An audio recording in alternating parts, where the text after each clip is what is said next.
সুপ্রভাত সবাইকে। আশা করছি তোমরা সবাই খুব ভালো আছো। আজ 12ই আগস্ট 2020। গতকালই চলে গেল 11ই আগস্ট, ভারতবর্ষের স্বাধীনতা আন্দোলনের পর্বে বীর বিপ্লবী ক্ষুদিরাম বসুর আত্মবলিদান দিবস। 18 বছর বয়সে ইংরেজ সরকার তাকে ফাঁসির দণ্ডে সাজা দিয়েছিল। আর গতকাল চলে গেল চিরন্তন ভারতবর্ষের শাশ্বত চেতনার প্রতীক জন্মাষ্টমী। ভগবান শ্রীকৃষ্ণের আগমনের দিন, জন্মের দিন, ভারতবর্ষের ঋতগৌরব পুনরুদ্ধারের দিন, যার মাধ্যমে পরবর্তীকালে সৃষ্টি হবে কৃষ্ণ দ্বৈপায়ন ব্যাসদেবের মহাভারত, যে মহাভারতের মূল চরিত্র হয়ে উঠবেন শ্রীকৃষ্ণ। তারই জন্মদিন গতকাল গেল। তোমরা আশা করছি কালকের দিনটা খুব ভালো কাটিয়েছ। যদিও এই করোনার পরিস্থিতিতে ভালো কাটানোটা আপেক্ষিক, তবুও কালকের আরও একটি ঘটনা আমাদেরকে নাড়া দিয়েছে। রাশিয়ার প্রথম ভ্যাকসিন, টিকা, করোনার ভ্যাকসিন স্পুটনিক ডি কালকে দেয়া হয়েছে। বিশ্বের মানুষের কাছে একটা উজ্জ্বল দিন এই সময়ে। গতকাল তাদের একটা ঐতিহাসিক ঘটনাবহুল দিন গেছে। ঐতিহাসিক দিক থেকে খুব গুরুত্বপূর্ণ কালকের দিনটা, যেহেতু এই মাস ভারতবর্ষের স্বাধীনতার মাস। ভারতীয় বিপ্লবীদের, ভারতীয় জনমানসের আত্মবলিদানের মাধ্যমে যে স্বাধীনতা সূর্য আমরা পুনরুদ্ধার করেছিলাম, তারই মাস এই আগস্ট মাস। আজ 12 তারিখ, আর 3 দিনের দিন 15ই আগস্ট। আজ বুধবার 12ই আগস্ট, কাল বৃহস্পতিবার 13ই আগস্ট, শুক্রবার 14ই আগস্ট, শনিবার 15ই আগস্ট। তোমরা স্বাধীনতার মন্ত্রে উজ্জীবিত হও, এই বার্তা দিয়ে ভারতবর্ষের জাতীয়তাবাদের ইতিহাসে যার অবদান আমরা কোনোদিন ভুলতে পারবো না, বিশ্ববরেণ্য কবি রবীন্দ্রনাথ ঠাকুরের খেয়া কবিতা আজ আমরা পড়াবো, আজ আমি পড়াবো। তোমরা জানো, দুটি স্বাধীন দেশ ভারতবর্ষ এবং বাংলাদেশের জাতীয় সঙ্গীতের স্রষ্টা বিশ্বকবি রবীন্দ্রনাথ ঠাকুর। স্বাধীনতা দিবসের দিন আমরা সবাই জাতীয় সঙ্গীত গাইব। যদিও তোমরা যখন স্কুলে থাকতে প্রতিদিনই জাতীয় সঙ্গীত গাইতে, আজও হয়তো এই কথা বলার সঙ্গে সঙ্গে তোমরা গুনগুন করে উঠবে জাতীয় সঙ্গীতের সুর। কিন্তু সবসময় তো জাতীয় সঙ্গীত গাওয়া যায় না। জাতীয় সঙ্গীতের মর্যাদা আছে, তার ভাব বৈচিত্র্য আছে, সেগুলো মাথায় রেখে সময়ে গাইতে হয়। 15ই আগস্ট আমরা অবশ্যই ঘুম থেকে উঠে পতাকা উত্তোলনের মাধ্যমে জাতীয় সঙ্গীত গাইব। খেয়া, এই কবিতাটা নামের মধ্যে তোমরা দেখতে পাবে একটা খেয়া নৌকার কথাই যেন এখানে বলা হবে। কবিতাটা আমি তোমাদেরকে একটু বোর্ডে দেখাই। রচিত হয়েছিল 18ই চৈত্র 1303 বঙ্গাব্দে। 18ই চৈত্র 1303 বঙ্গাব্দে। 18ই চৈত্র বললেই তোমাদের মনের মধ্যে চলে আসে বাংলা মাসের শেষ মাস। কবিতাটা যে কাব্যগ্রন্থের মধ্যে স্থান পেয়েছিল তার নাম চৈতালি। কেন এরকম নাম? কারণ বর্ষ শেষে এই চৈতালি কাব্যগ্রন্থের ফসলগুলো তোলা হয়েছিল, মানে কবিতাগুলো লেখা হয়েছিল। চৈত্র মাসে যে ফসল আমরা তুলি তাকে বলা হয় চৈতালি। তাই কবি কাব্যগ্রন্থের নাম রাখলেন চৈতালি। চৈতালি কাব্যগ্রন্থের 13 সংখ্যক কবিতা খেয়া।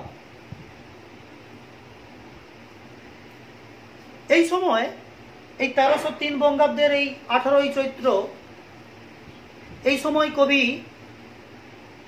পাতিসর, বাংলাদেশের একটি জায়গা, পাতিসরের নাগর নদীতে পদ্মা নামক বোটে অবস্থান করছিলেন। পদ্মা নামক বোটে অবস্থানকালে তার চোখে ধরা পড়েছিল গ্রামীণ সভ্যতা, পল্লী সমাজের চিত্র। তার পাশাপাশি কবি তো কল্পনাচারী, বিশ্ববন্দিত। তার পাশাপাশি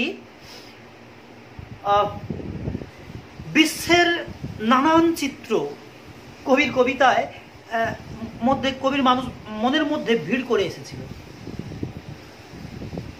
একদিকে শান্ত পল্লী বাংলার কাহিনী, অন্যদিকে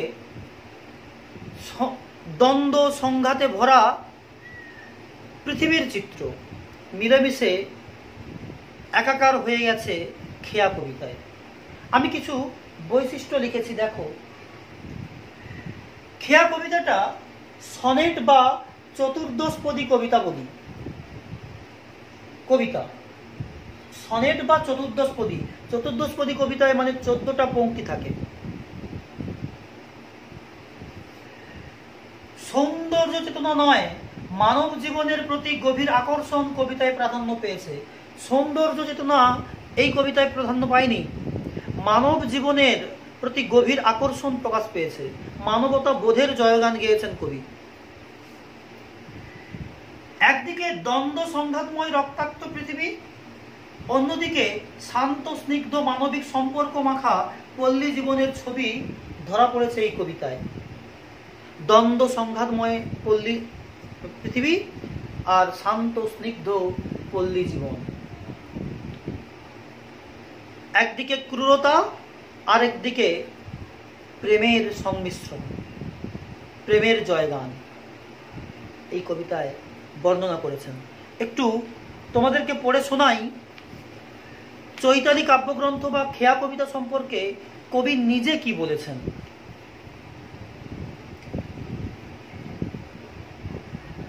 চৈতালির সূচনায় কবি মন্তব্য করেছিলেন, পতিসরের নাগর নদী নিতান্তই গ্রাম্য, অল্প তার পরিসর, মন্থর তার স্রোত, তার এক তীরে দরিদ্র লোকালয়, গোয়ালঘর, ধানের মরাই, বিচালি স্তূপ, অন্য তীরে বিস্তীর্ণ ফসল কাটা শস্য ক্ষেত ধুধু করছে। কোনো এক গ্রীষ্মকাল এইখানে আমি বোট বেঁধে কাটিয়েছি।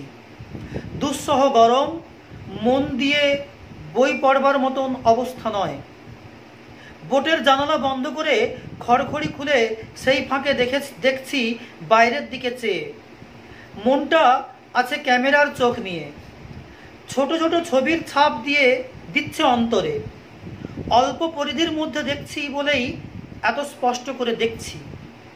সেই স্পষ্ট দেখার স্মৃতিকে ভরে রাখছিলুম নিরলঙ্কৃত ভাষায়। অলঙ্কার প্রয়োগের চেষ্টা জাগে মনে যখন প্রত্যক্ষ বোধের স্পষ্টতা সম্বন্ধে সংশয় থাকে। যেটা দেখছি মন যখন বলে এটাই যথেষ্ট, তখন তার উপর রং লাগাবার ইচ্ছাই থাকে না। চৈতালির ভাষা এত সহজ হয়েছে এই জন্যই। এই যে দেখা, এ একান্তই চোখ দিয়ে দেখা। মন প্রায় অর্ধ উদাসীন, অর্ধ নিদ্রিত। চৈতালির বেশিরভাগ কবিতাগুলির মতো খেয়া কবিতাতেও কবি মনুষ্যত্বের চিত্র অঙ্কন করেছেন, মানবিকতার কথা বলেছেন। তাহলে এই যে খেয়া কবিতা, আমি বললাম চতুর্দশপদী, এই চতুর্দশপদী খেয়া কবিতাতেই আজ আমি তোমাদের পড়াবো।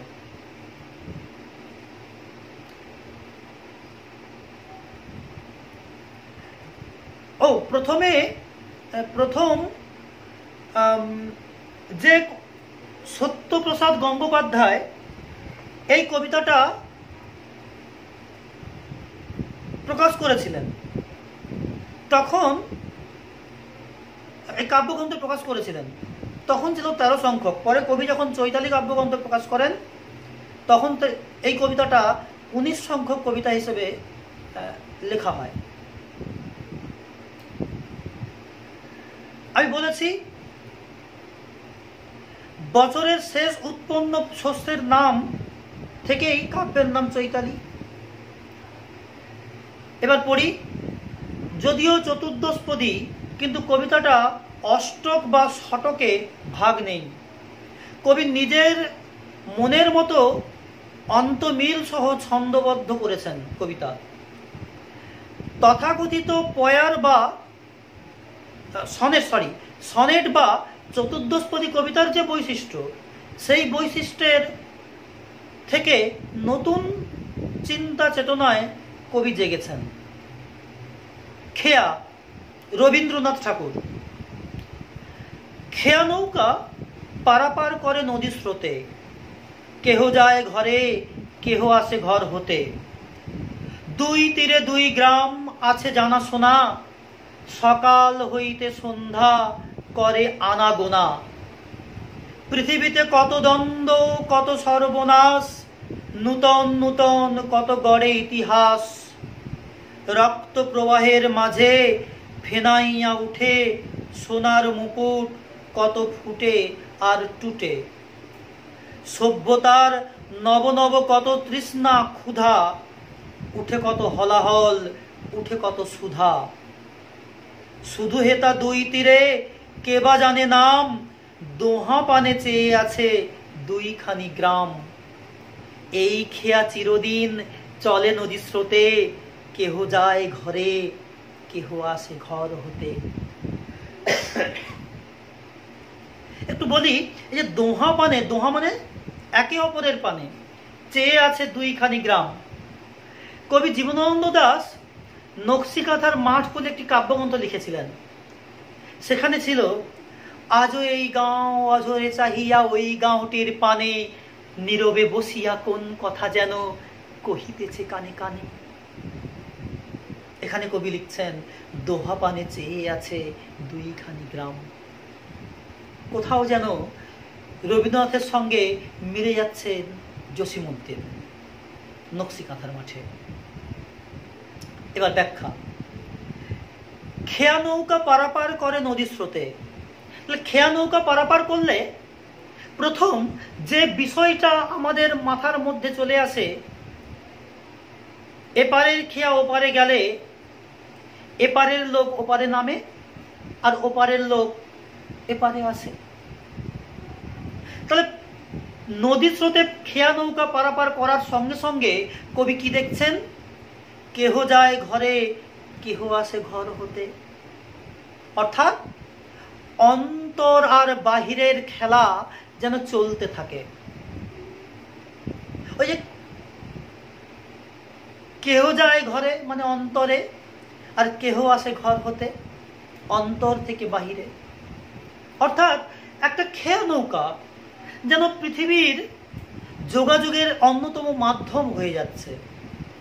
অন্তর আর বাহিরের বিশেষ ক্ষণ, বিশেষ সময়কে যেন ধরে রাখে। সুখ আর দুঃখ, অন্তরে মানে সুখ আর বাহিরে মানে দুঃখ। কেহ আসে ঘর হতে, কেহ আসে ঘর হতে, কারো হয়তো কষ্ট হয়, আবার আনন্দও হতে পারে। কেহ যায় ঘরে, আনন্দের কথা। কেউ ঘরে আসে, কেউ ঘর থেকে বাইরে যায়। তাহলে অন্তর আর বাহিরের চিরপরিচিত দৃশ্য খেয়া নৌকাকে কেন্দ্র করে গড়ে ওঠে। খেয়াল করবে সনেটের যে বৈশিষ্ট্য, ক খ ক খ দেখো এখানে আছে, কিন্তু অষ্টক আর শতকে ভাগ নেই। খেয়া নৌকা পারাপার করে নদী স্রোতে, এটা ক মানে এক। কেহ যায় ঘরে, কেহ আসে ঘর হতে, তে তে ক খ। দুই তীরে দুই গ্রাম আছে জানা শোনা, সকাল হইতে সন্ধ্যা করে আনাগোনা। দুটো তীরে কবি দেখতে পাচ্ছেন, আমি বলেছি পাতিসরের নাগর নদীতে অবস্থানকালে, পদ্মা নামক বোটে অবস্থানকালে কবি দেখছেন খেয়া নৌকা পারাপার করছে। সঙ্গে সঙ্গে কবির চেতনায় ফুটে উঠছে কেহ আসে ঘর হতে, কেহ যায় ঘরে। আর দুই তীরে দুই গ্রাম আছে জানাশোনা। দুটো তীরে দুটো গ্রাম, চেনা জানা গ্রাম। কবি হয়তো জানেন না, কিন্তু ও গ্রামের লোক আর নদীর এপারের লোক একে অপরকে চেনেন।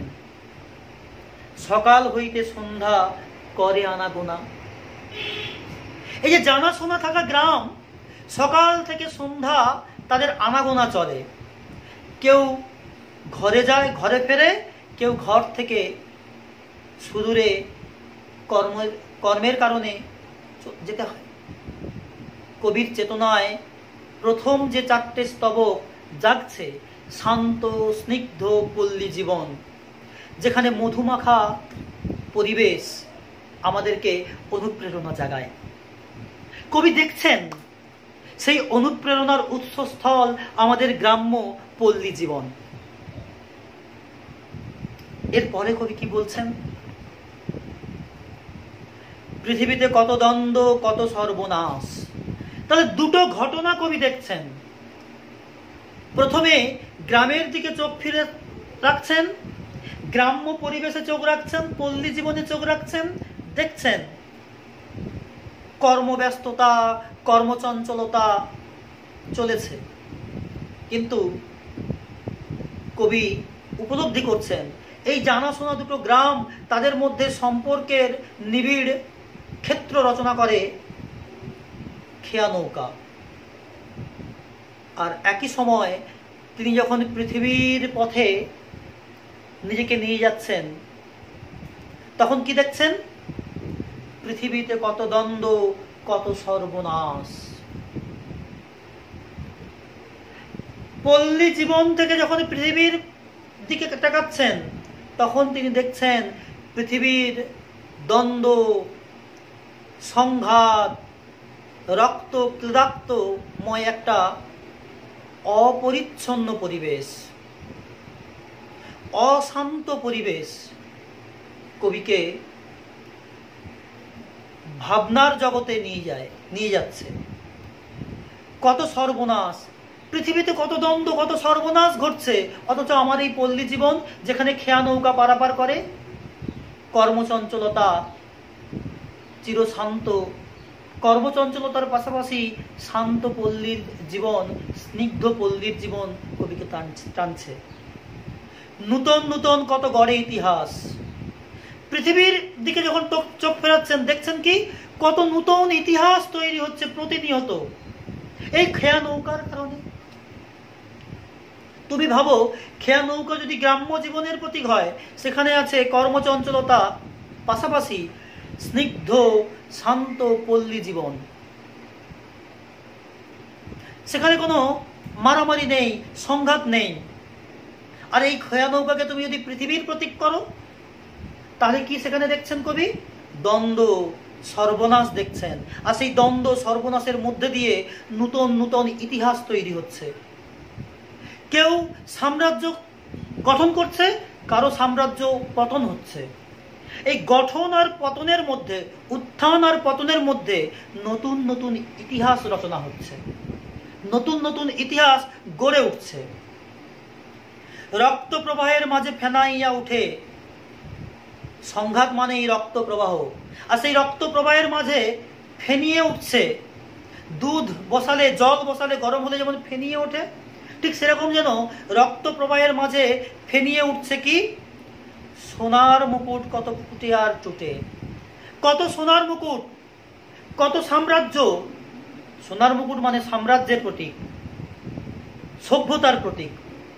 কত সোনার মুকুট ফুটে আর টুটে। ওই যে ইতিহাস তৈরি হচ্ছে, কোন সাম্রাজ্যের যখন উত্থান হচ্ছে তখন সোনার মুকুট ফুটে উঠছে, আর সাম্রাজ্যে যখন পতন হচ্ছে তখন সোনার মুকুট টুটে যাচ্ছে।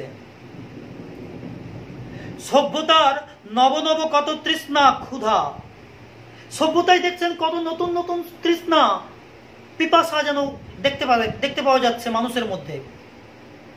আরো পাওয়া, আরো চাওয়া, আরো কিছু ক্ষুধা যেন কবি লক্ষ্য করছেন। উঠে কত হলাহল, উঠে কত সুধা। এই হলাহলের কথা বলতে গিয়ে কবি ফিরে যাচ্ছেন সেই পুরাণের যুগে, যে যুগে সমুদ্র মন্থন হয়েছিল। আর সমুদ্র মন্থনের সময় উঠেছিল কি হলাহল, বিষ। সেই বিষ পান করেছিলেন দেবাদিদেব মহাদেব, হয়েছিলেন নীলকণ্ঠ। এই যে দ্বন্দ্ব, পৃথিবীর মধ্যে যে দ্বন্দ্ব, সংঘাত, মারামারি, তার ফলে কত হলাহল উঠছে, আবার কত সুধাও দেখতে পাচ্ছি, অমৃত।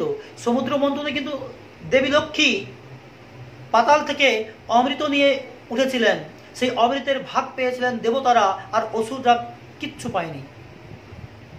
ঠিক একই রকম ভাবে স্বার্থ সংঘাতের এই পৃথিবীতে দ্বন্দ্ব, সংঘাত, সংঘর্ষ চলেছে। ক্ষমতা কুক্ষিগত করে রাখার এক নিরলস প্রয়াস চলেছে, আমরা দেখতে পেয়েছি। শুধু হেথা দুই তীরে, শুধু হেথা অর্থাৎ কবি বোটে বসে দুই তীরে যখন তাকাচ্ছেন, কি দেখছেন? কে বা জানে নাম, কে নাম জানে, জানি কি নাম জানি না। দোহা পানে চেয়ে থাকে দুইখানি গ্রাম, একে অপরের পানে দুখানি গ্রাম চেয়ে আছে, এবং আবিল দৃষ্টিতে চেতনার সঙ্গে স্নিগ্ধ সতেজ অনুভূতি নিয়ে মানবতার গান গেয়ে একদিকে অমানবিকতার চিত্র পৃথিবীতে, আর গ্রাম্য জীবনে কবি দেখছেন মানবতার গান, প্রবল আকর্ষণ, কর্মচঞ্চলতা দেখছেন। এই খেয়া চিরদিন চলে নদী স্রোতে, কেহ যায় ঘরে, কেহ আসে ঘর হতে। এই যে খেয়া, এ চিরদিন চলে নদীর স্রোতে, আর চলে বলেই এই পৃথিবীর সবকিছু পরিবর্তন হচ্ছে, নতুন ইতিহাস তৈরি হচ্ছে, কত ইতিহাস ধ্বংস হচ্ছে। কেউ ঘর হতে আসে, কেউ ঘরে ফেরে। এই নিয়েই এই খেয়ার জীবন, এই পৃথিবীর জীবন। পৃথিবীকে তুমি যদি খেয়া হিসেবে দেখো, তাহলেই দেখবে এ খেয়া চলেছে, চলেছে আর চলেছে। কোথাও নতুন সৃষ্টি হচ্ছে, আর কোথাও বা ধ্বংস। খেয়া কবিতায় একদিকে সৃষ্টি, অন্যদিকে ধ্বংসের বার্তা দিয়েই কবি নবজীবনের একটা নতুন সমীকরণ সৃষ্টি করেছেন। চৈতালি কাব্যগ্রন্থের মধ্যে মানব জীবনের যে সংজ্ঞা কবি তুলে ধরলেন, নতুনত্ব। কিন্তু রবীন্দ্রনাথ ঠাকুরের কাব্য জগতের যে বৈশিষ্ট্য, চৈতালির মধ্যে তার নব আঙ্গিকে ধরা দিল। তোমরা, আমি পড়ালাম, ভালো করে আশা করছি পড়বে। কোশ্চেন, খেয়া কবিতার নামকরণের সার্থকতা বিচার করো। 1 2 খেয়া কবিতাটি কি জাতীয় কবিতা? কবির মানসিকতা আলোচনা করো। 1 যুক্ত 4। 3 নম্বরের প্রশ্ন, খেয়া নৌকা পারাপার করে নদী স্রোতে। খেয়া নৌকা পারাপার করলে কোন ঘটনা ঘটে?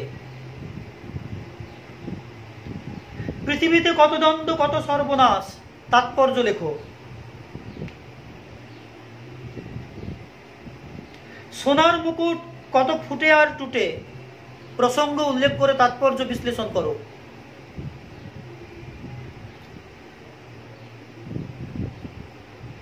সভ্যতার নবনব কত তৃষ্ণা ক্ষুধা, উঠে কত হলাহল উঠে কত সুধা।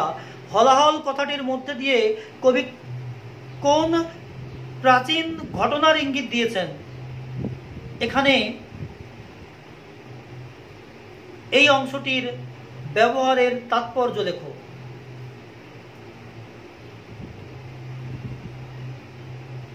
দোহা পানে চেয়ে আছে দুইখানি গ্রাম। দোহা শব্দের অর্থ কি? একে অপরের দিকে চেয়ে থাকার কারণে কোন ঘটনা ঘটছে বলে কবি মনে করেছেন? এই প্রশ্নগুলো তোমরা তৈরি করো। পরের দিন আবার দেখা হবে অন্য কোনো অধ্যায় নিয়ে। ভালো থেকো।